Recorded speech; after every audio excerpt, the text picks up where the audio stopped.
지방의원 4명 중 1명이 겸직으로 보수를 받고 있는 것으로 나타났습니다. 의원 연봉보다 더 많은 금액을 벌고 있는 의원들이 지방의원직을 제대로 수행할지 의문이라는 지적이 제기됩니다. 할머니들의 요리 비법과 정으로 젊은이들을 사로잡은 마을이 있습니다. 또래 청년들의 창업과 귀농도 돕고 있는데요. 지역에 정착한 청년들이 만든 청년 마을 소개해드립니다.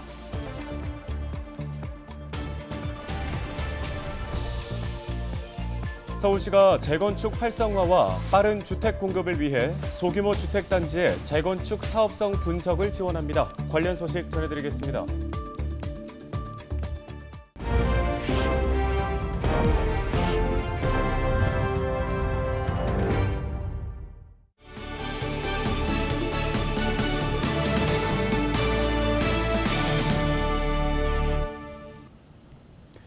시청자 여러분 안녕하십니까? 헬로티비 뉴스입니다. 첫 소식입니다. 서울시구 의원 4명 중 1명꼴로 겸직을 통해 외부 수입을 받는 것으로 나타났습니다. 경제정의실천 시민연합은 27일 서울시 의원과 기초의원 539명의 겸직 신고 내역에 대한 정보공개 청구 결과를 공개했습니다. 경실련이 분석한 내용을 보면 서울시 의원 112명 중 108명이 겸직을 신고했고 이 중에 29명이 보수를 받는 것으로 나타났습니다. 구의원의 경우 427명 가운데 절반이 넘는 227명이 겸직을 신고했는데요. 기초의회 1인당 평균 보수 신고액은 송파구의회가 8,500여만 원, 보수 총액은 강남구의회가 약 8,700만 원으로 가장 많았습니다. 경실련은 이번 조사에서 구의원들의 연봉인 4,500만 원 이상의 외부 수입을 벌고 있는 구의원이 42명이나 된다며 지방의원 연봉보다 더 많은 금액을 외부 수입을 통해 벌고 있는 의원들이 과연 지방의원직을 제대로 수행하고 있는 것인지 의심된다고 지적했습니다. 서울시가 신속한 주택 공급을 위해 소규모 재건축 사업성 분석을 무료로 지원합니다. 지원 대상은 사업구역 면적이 10,000제곱미터 미만인 200세대 미만의 주택단지로 노후 건축물이 전체의 3분의 2 이상이어야 합니다. 대상지로 선정되면 법적 상한 용적률 계획과 용도 지역 변경 가능 여부 등을 검토해 최적의 건축 계획안을 제시받게 됩니다.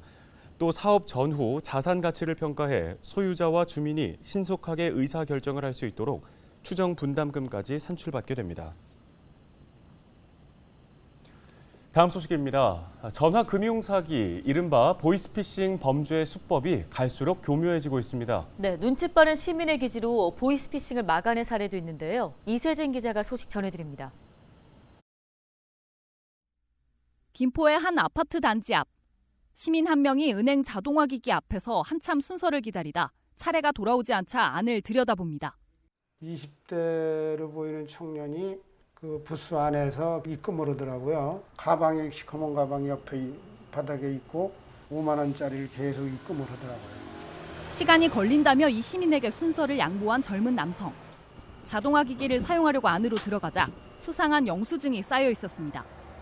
김새가 이상해서 그 영수증을 이제 챙겨서 나왔죠. 한 5장이나 이렇게 나왔는데 똑같은 이름으로 계속 100만 원씩 들어간 거예요. 5만 원권 20매. 혹시나 해서 이제 파출소로 연락을 했어요. 현장에 출동한 경찰은 남성을 보이스피싱에 가담한 혐의로 체포했습니다. 검거 당시 남성은 피해자에게서 가로챈 돈을 조직원에게 보내던 중이었습니다. 경찰은 남성에게 가방에서 발견된 현금 2,100만 원을 압수했습니다. 보이스피싱 관련해가지고 현행범 체포할게요. 경찰은 보이스피싱 조직이 피해자에게 저금리 대출을 해준다고 유인해 현금 3천만 원을 가로챈 것으로 확인했습니다.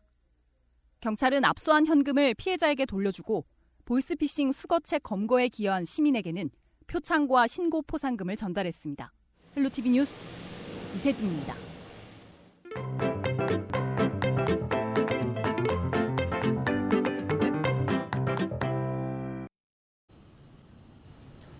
할머니들의 요리 비법과 정으로 젊은이들을 사로잡는 마을이 있습니다. 또래 청년들의 창업과 귀농도 돕고 있는데요. 네, 지역에 정착한 청년들이 만든 청년 마을로 가보겠습니다. 기자가 간다, 권정수 기자입니다. 아침부터 분주히 움직이는 그녀들. 편안한 복장으로 서둘러 간 곳은 함양의 한 마을회관입니다. 함양군 청년마을 고마워 할매인데요. 오늘은 안녕 할매의 사기가 들어왔거든요. 그래서 할머니의 레시피를 배워볼 예정인데 보리새우 묵국과 고추장 불고기를 배워볼 예정입니다. 이 청년마을에 참여하려면 미리 신청을 해야 하는데요. 저는 일일 참여자로 양해를 구해서 한번 참여해 보도록 하겠습니다. 준비를 하고 인사를 드리자 레시피 전수가 시작됩니다. 35분 정도면 이게 맵시가 비린 데가 더 나고. 술술 알려주시는 비법에 질문이 쏟아지고 간장 이거 무슨 간장이에요? 진간장으로 써도 돼. 진간장 하면 안 돼. 물 넣고. 대충 넣고 쓱 썰면 되는 것 같은데 그래서 글로 사진으로 영상으로 꼼꼼히 남겨둡니다. 할머니의 그 손맛 자체만으로 너무 뭐 비싼 고기, 비싼 생선이 아니더라도 깊은 맛을 내서 그런 국을 만든다는 게 너무 신비하고 웃음이 끊이지 않던 요리. 그런데 손이 커도 너무 크다 싶었더니 음식은 무려 50인분입니다.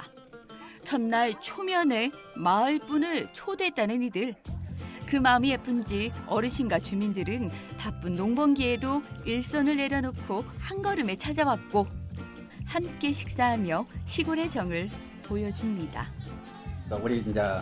우리 공주님들이 원하는 대로 만들어줄게. 얘기도 충분히 할 수 있도록 뭐가 필요한지 음식도. 시간이 흘러 아쉬운 인사를 나누고 돌아온 이들. 하는 거 보니까는 우리가 저런 사람들이 저리 하는구나 싶고 또 같이 한 게는 저런 게 정말 무조건 좋은 기라고 딴 거 없어. 열 수 있었던 것 같아요. 막 그분들께서 막 별로 마음 안 열어주시고 그랬으면 저희도 그렇게 못했을 것 같은데 먼저 그렇게 하니까 저희도 그렇게 나오더라고요. 전국에서 모인 도시의 손녀들은 청년마을 게스트하우스에서 2주간 머물며 할머니와 소통하고 요리를 배우며 지역을 알아가게 됩니다. 소풍도 가고 저녁도 먹고 오락도 하고 또 지역 청년들도 만나고 재래시장과 지역 대표 명소도 접수합니다. 확실한 건 모처럼의 여유를 통해 청년들은 방전됐던 자신들의 에너지를 찾아간다는 것입니다. 퇴사한 지 한 2개월 정도 됐는데 퇴사하고 나서 지방살이에 관심이 있었어요. 여기서 할머니들이랑 음식도 같이 해먹고 제철 요리로 이제 한다고 해서 관심이 있어서 참가하게 됐습니다. 도시 청년들의 지역 정착을 돕기 위해 시작된 청년마을. 고마워 할매 프로그램 역시 함양으로 귀농 귀촌한 청년들의 아이디어로 시작됐습니다. 올해 행정안전부 청년마을 사업에 선정돼 벌써 4기가 찾아왔고 참가자 중에 귀촌자도 생겼습니다. 꼭 서울이 아니어도 이런 지역에서도 다양한 아이템으로도 지역에서 살아갈 수 있겠다라는 것들을 청년들이 좀 알게 된다면 좀 지역에서 좀 새로운 발견들, 그러니까 우리가 알려주지 않고 또 그들이 또 새로 만들어내는 것들을 더 많이 만들어낼 수 있을 것이라고 생각합니다. 청년마을의 지역 정착과 관리는 아직 걸음마 단계입니다. 1년 사업인 고마워 할매도 당장 내년 청년마을 재선장의 벽을 넘어야 하고 막 정착한 만큼 전문적인 정보와 도움도 절실합니다. 그러나 진심은 통하는 법. 도시 청년들은 가능성을 말하며 기대를 나타냅니다. 자취를 하는 사람들이 너무 많다 보니까 이런 프로그램이 더 많이 늘어났으면 좋겠고 이게 알려지기만 한다면 다 관심을 가질 것 같아요. 청년마을은 이곳을 포함해 전국에 12곳이 있습니다. 청년 이탈, 인구 소멸해법이 청년마을밖에 없다고 할 수는 없지만 청년마을의 용기와 노력이 있어 조금 더 늦추는 힘이 되는 건 아닐까요? 지금까지 기자가 간다 권정숙이었습니다.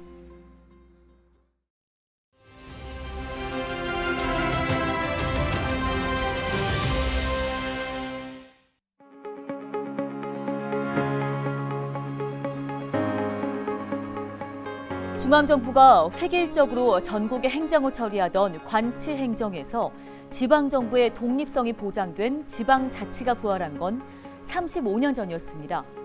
1987년 10월 29일 지방자치 부활을 담은 제9차 헌법 개정이 단행됐는데요. 정부는 지방자치에 대한 국민의 관심을 높이기 위해서 이날을 지방자치의 날로 지정했습니다. 지방자치와 균형 발전, 귀가 따갑도록 들어온 말이죠. 자, 그렇다면 우리 스스로는 과연 얼마나 관심을 갖고 있을까요? 국회는 여야의 소모적 정쟁으로 온종일 시끄럽습니다.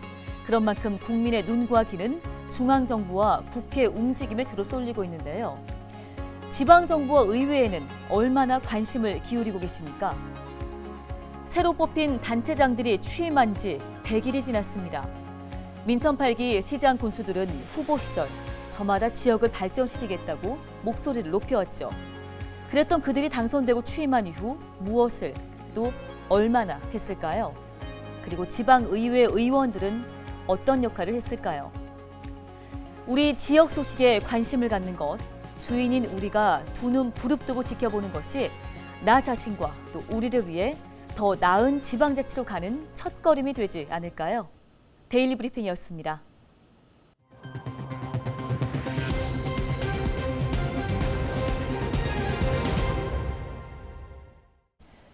서울시가 상습 정체 구간인 강변북로와 경부간선도로를 지화화하고 상부에는 공원을 조성할 계획입니다. 스페인 마드리드를 방문 중인 오세훈 시장은 도로 지화화로 수변 공간을 조성할 리오 공원을 찾아 이 같은 계획을 밝혔습니다. 서울시는 연말까지 타당성 조사와 기본계획 용역을 실시한 뒤 내후년 투자심사 결과에 따라 공사에 들어갈 예정입니다. 뉴스 마칩니다. 고맙습니다.